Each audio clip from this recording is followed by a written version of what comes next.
오늘 하나님께서 우리에게 주시는 말씀은 신약 성경입니다. 로마서 1장 1절에서 7절 말씀. 신약 성경 로마서 1장 1절에서 7절. 제가 가지고 있는 성경은 239쪽이 되겠습니다.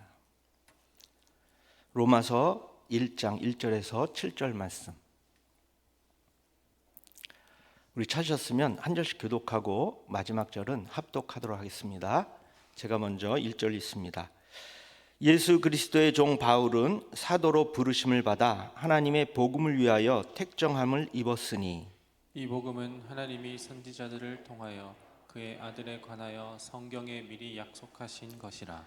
그의 아들에 관하여 말하면 육신으로는 다윗의 혈통에서 나셨고 성결의 영으로는 죽은 자들 가운데서 부활하사 능력으로 하나님의 아들로 선포되셨으니 곧 우리 주 예수 그리스도시니라. 그로 말미암아 우리가 은혜와 사도의 직분을 받아 그의 이름을 위하여 모든 이방인 중에서 믿어 순종하게 하나니, 너희도 그들 중에서 예수 그리스도의 것으로 부르심을 받은 자니라. 우리 같이 합니다. 로마에서 하나님의 사랑하심을 받고 성도로 부르심을 받은 모든 자에게 하나님 우리 아버지와 주 예수 그리스도로부터 은혜와 평강이 있기를 원하노라. 아멘. 할렐루야. 오늘은 이제 예수 그리스도의 것으로 부름받은 자라는 제목으로 이 로마서 말씀을 한 절 한 절씩 살펴보면서 하나님께서 주신 은혜를 같이 받도록 하겠습니다. 지난번 이제 로마서 강의 요 앞부분에서는 1절부터 4절 말씀을 가지고 이제 강의를 했는데요. 이 내용은 예수님을 하나님의 아들로 인정하는 자는 누구인가라는 것에 대해서 우리는 살펴보았습니다. 세상 사람들은 예수님을 모르기 때문에 하나님의 아들로 인정하지 않지만 죽은 자들 가운데서 부활한 우리 성도, 우리들은 예수님을 하나님의 아들로 인정하고 또 선포한다는 것을 우리 말씀을 통해서 살펴보았습니다. 여기서 하나님의 아들로 인정한다는 이 표현 중에서 이 인정이라는 단어에 대해서 조금 더 살펴보도록 하겠습니다.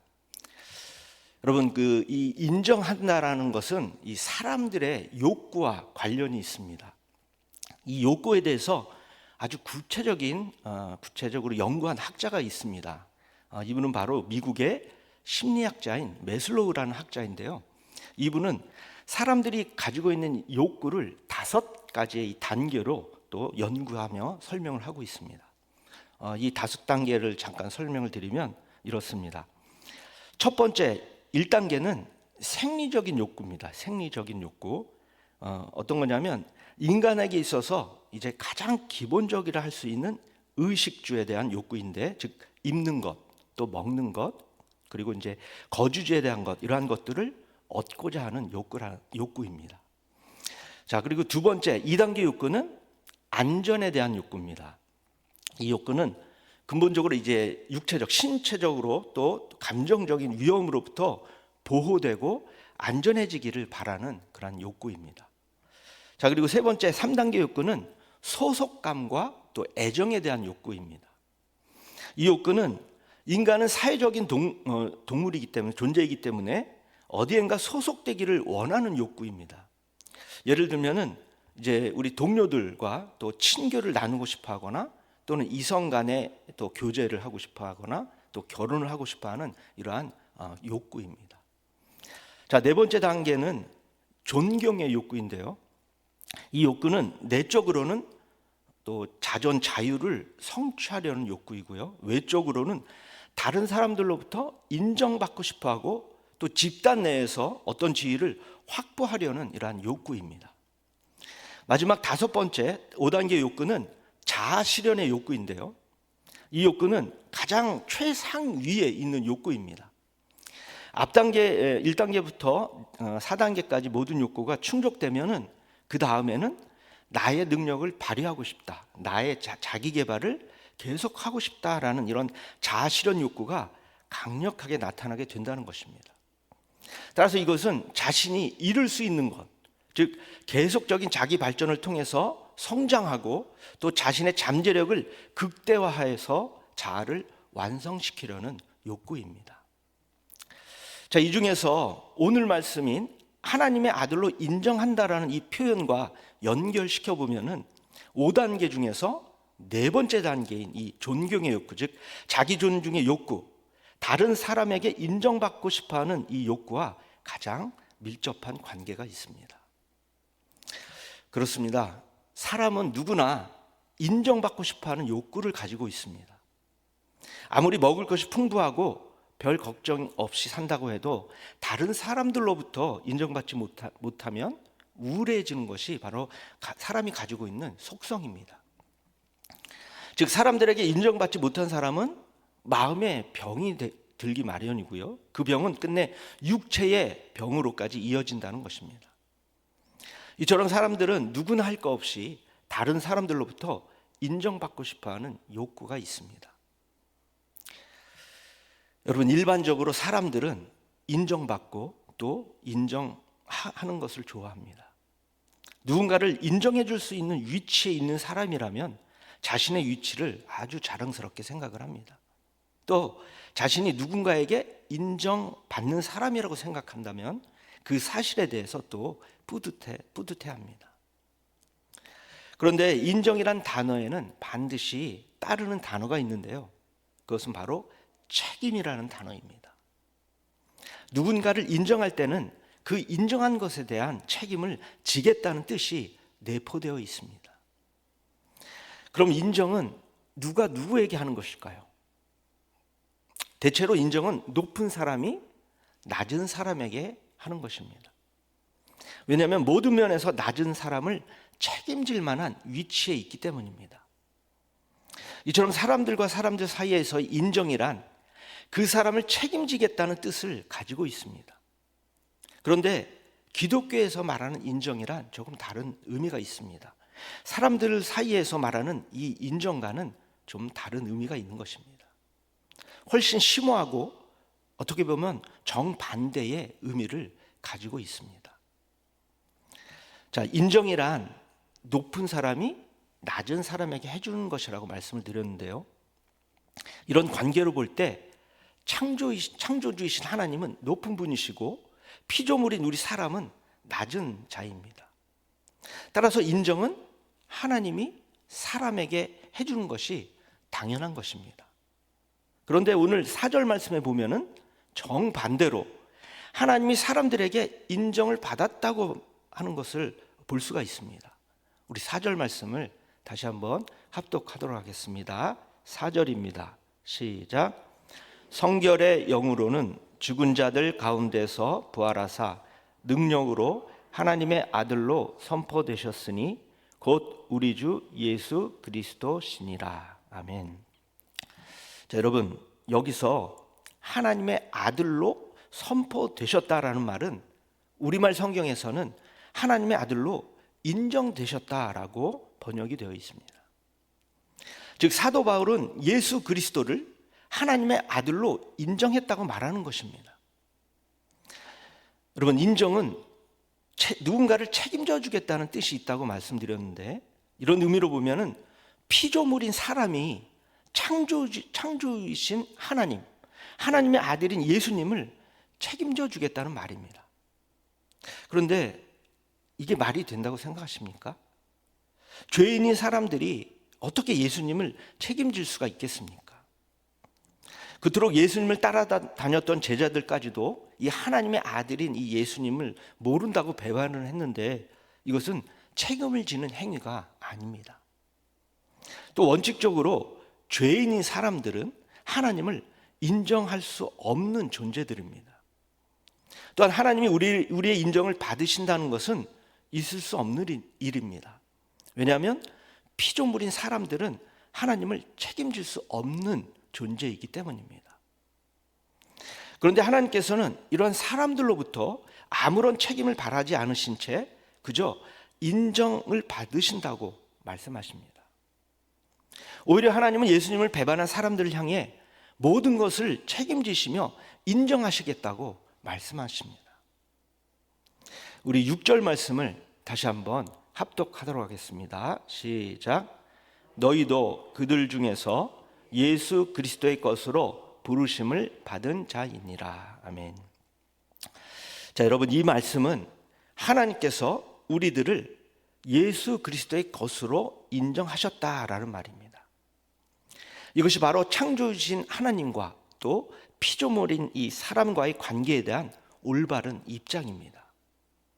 그런데 하나님께서 우리를 예수 그리스도의 것으로 인정하셨다는 것이 어떤 뜻일까요? 그것은 예수님이 우리의 주인이시고 또한 우리를 책임지시고 돌봐주시고 또 지켜주시는 분이라는 뜻입니다. 하나님께서는 우리 인간들이 하나님을 인정하든 말든 우리를 향해 모든 것을 책임지시며 인정하시겠다는 것입니다. 이 말씀을 통해 우리는 하나님께서 죽을 수밖에 없는 우리 인간들을 얼마나 존귀하고 또 사랑하시는지 우리 분명히 알 수가 있습니다. 우리를 귀하게 여기시고 사랑해 주시는 하나님 아버지께 감사와 영광을 돌리시는 우리 모든 성도님 되시기를 주님의 이름으로 축원합니다. 자, 오늘 말씀의 주제를 사용해서 우리들에게 적용을 해보면 이렇게 말할 수가 있습니다. 우리 모두는 예수 그리스도의 것으로 부름을 받은 자, 즉 하나님의 자녀다. 그렇습니다. 우리는 하나님의 자녀입니다. 또한 예수 그리스도의 것이라는 이 말을 다르게 표현을 하면 예수님은 우리를 돌봐주시는 주인이다라는 말로 표현할 수가 있습니다. 여러분, 주인이라는 말을 들으면 어떤 이미지가 떠오르십니까? 지배자, 통치자, 명령하며 다스리는 자, 또 소유자, 이러한 단어들이 떠오르십니까?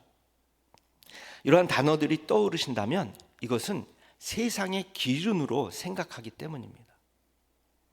그러나 성경에서 말하는 이 주인의 의미는 다릅니다. 그 의미는 책임지시는 분, 또 돌봐주시는 분, 관리해 주시는 분, 또 안전하게 지켜주시는 분이라는 의미입니다. 따라서 하나님께서 우리를 예수 그리스도의 것으로 부르셨다는 의미는 이제 하나님께서 우리의 주인이 되셔서 우리를 책임지시겠다는 것이고 우리를 돌봐주시고 또 관리해 주시고 우리를 악한 세력으로부터 안전하게 지켜주시겠다는 뜻입니다. 자, 성경에서 이 주인의 모습을 가장 잘 나타내는 장면이 있는데요, 바로 누가복음 15장에 아주 잘 나타나 있습니다. 누가복음 15장에 보면은 세 가지 비유가 나옵니다. 이 비유들 속에는 주인의 심정, 또 주인의 성품, 주인의 역할과 수고가 아주 잘 표현되고 있습니다. 이 세 가지 비유에 대해서 잠시 살펴보도록 하겠습니다. 자, 첫 번째 비유가 무엇일까요? 첫 번째 비유는 잃어버린 양을 찾는 목자의 비유입니다. 여러분, 이 비유의 핵심은 잃어버린 양이 아니라 잃어버린 양을 찾는 이 주인이 바로 핵심입니다. 양은 주인의 잘못으로 잃어버린 것이 아닙니다. 이 양은 주인의 인도를 따르지 않고 제멋대로 행해서 길을 잃고 주인의 이 곁을 떠났습니다. 주인에게는 이러한 제멋대로인 양보다는 말을 잘 듣고 주인을 따르는 더 많은 양이 있습니다.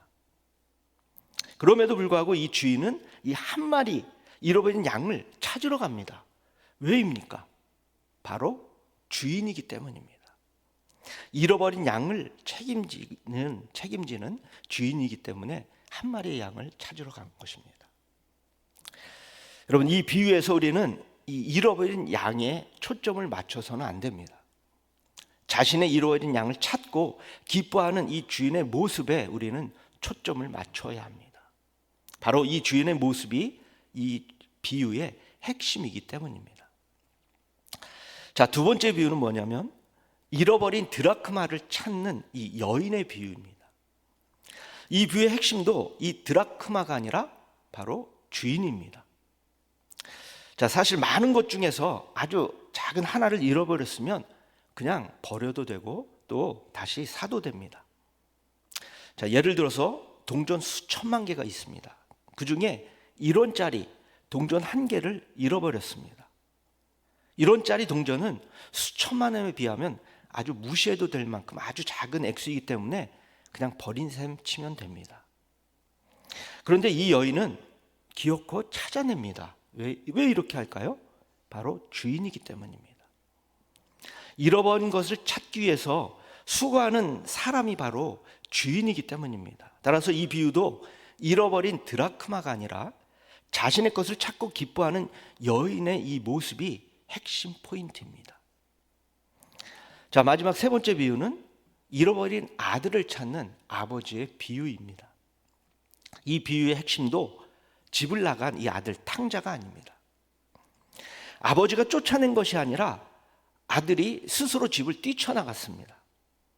나가서 자기가 하고 싶은 대로 다 하고 모든 것을 다 잃고 말았습니다. 그리고는 더 이상 어찌할 수 없는 상황이 되자 다시 아버지 집으로 돌아옵니다. 이 비유에서 강조하고 싶은 것은 탕자, 이 아들이 아니고 주인, 즉 아버지의 심정입니다. 아버지의 재산을 비록 탕진한 아들일지라도 자신의 아들이기에 돌아오는 아들을 기쁨으로 맞이해주고 또 성대한 잔치를 베풀어주는 아버지의 모습이 바로 이 비유의 핵심입니다. 자, 여러분 어떻습니까? 이것이 바로 성경에서 보여주는 이 주인의 모습들입니다. 이런 주인에게 속한 사람들은 얼마나 안심되고 정말 기쁘겠습니까? 바로 하나님이 이러한 주인이십니다. 그렇습니다. 하나님은 우리의 주인이 되시고 우리는 하나님의 소유된 존재, 즉 예수 그리스도의 것으로 부름받은 자인 줄 믿습니다. 아멘. 자, 그럼 성경에서는 하나님의 소유인 우리들에게 요청하고 또 기대하는 모습은 어떤 것일까요? 그것은 하나님 앞에서 우리 모두는 어린아이와 같은 모습이어야 한다는 것입니다. 그러나 어린아이 같다고 해서 어리광을 피우거나 또 귀엽게 애교를 부리라는 것이 아닙니다. 우리가 하나님 앞에서 어린아이와 같다라는 하는 이 말의 의미는 하나님이 우리의 부모가 되어주신다는 의미입니다. 일반적으로 어린아이들은 누구나 다 이 부모의 돌봄이 필요한 존재입니다. 따라서 하나님은 우리의 부모가 되시기 때문에 우리는 어린아이와 같이 하나님 아버지의 이 책임지심 안에서 또 그의 돌보심 안에 또 그의 공급하심 안에 부족함 없이 살고 있으라는 이러한 말씀입니다. 하나님의 돌보심 속에 믿음이 커가며 하나님의 기쁨이 되시는 우리 모든 성도님 되시기를 주님의 이름으로 축원합니다. 여러분, 다시 한번 말씀드리지만 우리는 하나님의 소유, 예수 그리스도의 것으로 부름을 받은 자들입니다. 그런데 우리를 하나님의 소유된 이 존재의 모습으로 비유하는 또 다른 장면이 나옵니다. 바로 마태복음 20장에 나오는 포도원 품꾼의 비유인데요. 여러분, 품꾼, 즉 일꾼이라고 말하면 또 우리 성도님들 어떤 이미지가 떠오르십니까? 보통 우리는 일꾼이라고 하면 전문가 또 장인, 기술자라는 단어가 떠오르게 됩니다. 그런데 하나님이 우리를 일꾼이라고 말할 때는 일 잘하는 아주 프로 근성이 있는 일꾼이라는 의미가 결코 아닙니다. 마태복음 20장에 나오는 품꾼들 중에서 우리의 모습은 오후 3시에 부름을 받은 품꾼이라고 할 수 있습니다. 오후 3시쯤에 주인이 나가보니까 사람들이 놀고 있었습니다. 그래서 주인이 왜 놀고 있느냐라고 물으니까 사람들이 대답이 우리를 품꾼으로 쓰는 이가 없습니다라고 대답을 합니다. 여러분, 아무에게도 쓰임받지 못한 사람을 데려다가 쓰는 주인은 아주 바보 같은 경영자처럼 보일지 모릅니다.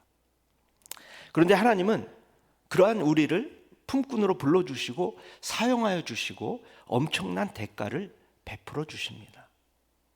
중요한 것은 우리들에게 기대되는 모습이 정작 우리의 할 일이 아니라 주인이 하신 일의 결과를 누리는 존재로서의 모습입니다. 이러한 모습이 더 중요한 것입니다. 하나님을 믿고 신앙생활을 하는 사람들 중에 어떤 사람들은 신앙에 대해 이 믿음 생활에 대해 부담을 느끼고 심지어 짐이라고 여기는 분들이 있습니다.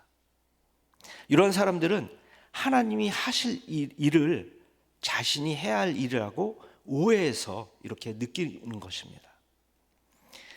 여러분, 하나님의 일을 자신이 해보겠다고 나서면 절대로 안 됩니다.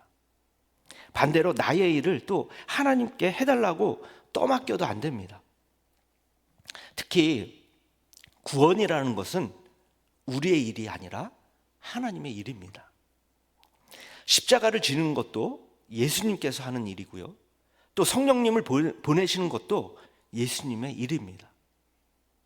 그리고 우리를 사람을 낚는 어부가 되게 하는 것도 예수님의 일이고요, 우리를 또 땅끝까지 이르러 증인이 되게 하는 것도 예수님의 일입니다. 그리고 성도로서 이 세상과 죄악에서 승리하게 하는 것도 성령님의 일입니다. 다만 우리는 예수님께서 하실 일을 위해서 도구로 사용될 뿐입니다. 우리를 구원해 주시고 하나님의 일꾼으로 삼아 주심에 감사해서 열심과 충성을 다할 뿐입니다. 따라서 우리는 우리를 통해 이룬 것에 대해서 자랑하거나 교만해서는 안 됩니다. 그러면 성도된 우리가 해야 할 일은 과연 무엇일까요? 하나님께서 만드신 이 세상에서 행복을 누리는 것은 우리 성도들의 일입니다. 그리고 하나님 안에서 자유를 만끽하는 것도 성도의 일이고, 주 안에서 안식하는 것도 성도된 우리의 일입니다. 여러분, 하나님이 나의 주인이라고 할 때 주인을 위해서 내가 어떤 일을 해야 할까라고 생각하는 것은 중요한 일입니다. 그러나 그보다도 더 중요한 것은 하나님, 예수님, 성령님이 나의 주인됨으로 인해서 내가 누릴 행복과 또 하나님께서 주시는 평안함을 얻고 그 삶을 누리는 것이 더 중요한 것입니다. 하나님께서 예배해 놓으신 이 평안함과 또 행복한 삶을 누리시는 우리 모든 성도님 되시기를 주님의 이름으로 축원합니다. 자, 이제 말씀을 좀 맺겠습니다. 여러분, 저와 우리 모든 성도님들은 하나님의 소유, 예수 그리스도의 것입니다. 이 사실을 항상 명심하시고 죽을 수밖에 없는 우리들을 자녀로 삼아주시고 또 우리의 주인 되어주신 이 하나님께 감사와 영광을 올려드리며, 이 세상에서 우리를 위해 예배해 놓으신 정말 큰 은혜와 복을 누리며 즐겁고 행복하고 기쁘게 살아가시는 우리 성도님 되시기를 주님의 이름으로 축원합니다. 이 시간 우리 찬양하면서 또 말씀을 기억하고 우리 같이 기도하는 시간을 갖도록 하겠습니다. 우리 찬송가 우리 40장 우리 같이 찬양하도록 하겠습니다.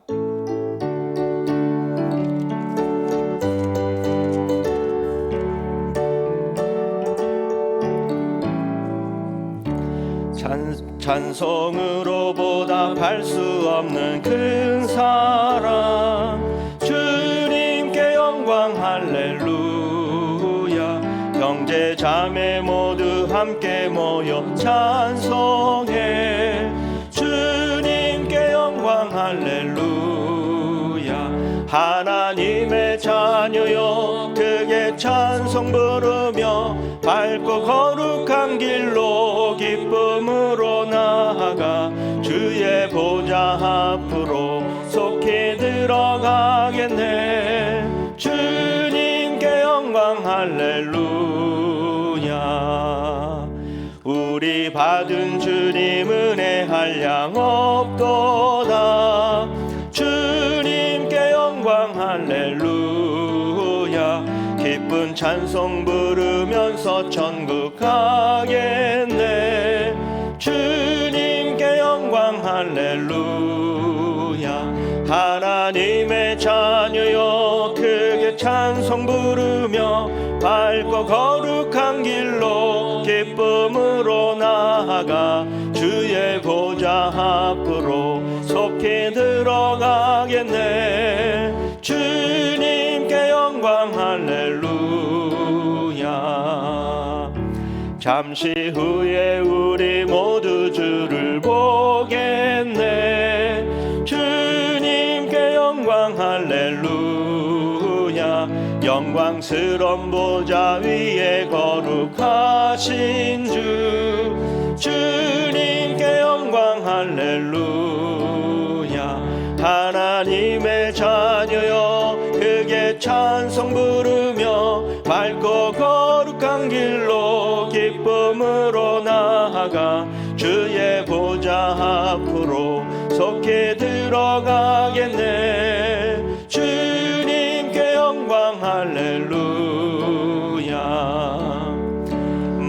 천국 백성 천국에서 소리 높여서 주님께 영광 할렐루야 영원토록 주의 공로 찬양하겠네 주님께 영광 할렐루야 하나님의 자녀여 크게 찬송 부르며 밝고 거룩한 길로 기쁨으로 나아가 주의 보좌 앞으로 속히 들어가겠네 주님께 영광 할렐루야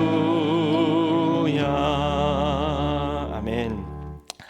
이 시간 다 함께 우리를 하나님의 자녀 또 예수 그리스도의 것으로 삼아주신 우리 사랑의 아버지께 통성으로 기도하도록 하겠습니다. 하나님의 자녀로 이 세상을 살아가면서 세상의 유혹과 시련으로 늘 넘어지는 연약한 우리들이지만 이러한 우리들을 긍휼히 여겨주셔서 주인으로서 우리를 책임져 주시고 돌봐주시고 악한 세력으로부터 안전하게 지켜주시기를 성령께서 역사해 달라고 그래서 이 세상에서 하나님의 자녀로서 빛과 소금의 역할을 잘 감당하며 하나님의 기쁨이 되는 삶을 살아갈 수 있게 해달라고 우리 주여 한번 크게 부르고 통성으로 같이 기도하도록 하겠습니다. 주여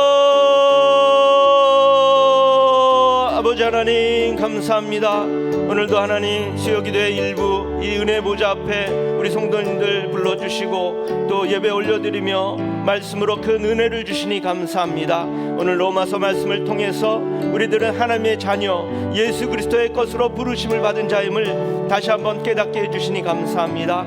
우리들은 하나님의 자녀로서 이 세상을 살아가지만 세상의 유혹과 시련으로 늘 넘어지는 연약한 우리들입니다. 그러나 이러한 우리들을 긍휼히 여겨주시사 주인 되신 아버지 하나님께서 우리를 책임져 주시고 돌봐주시고 악한 세력으로부터 안전하게 지켜주실 줄 믿습니다. 이제는 하나님께서 주신 믿음을 더욱더 갖고 이 세상에서 하나님의 자녀로서 빛과 소금의 역할을 잘 감당하며 하나님의 기쁨이 되는 삶을 살아갈 수 있도록 성령께서 인도하여 주시옵소서.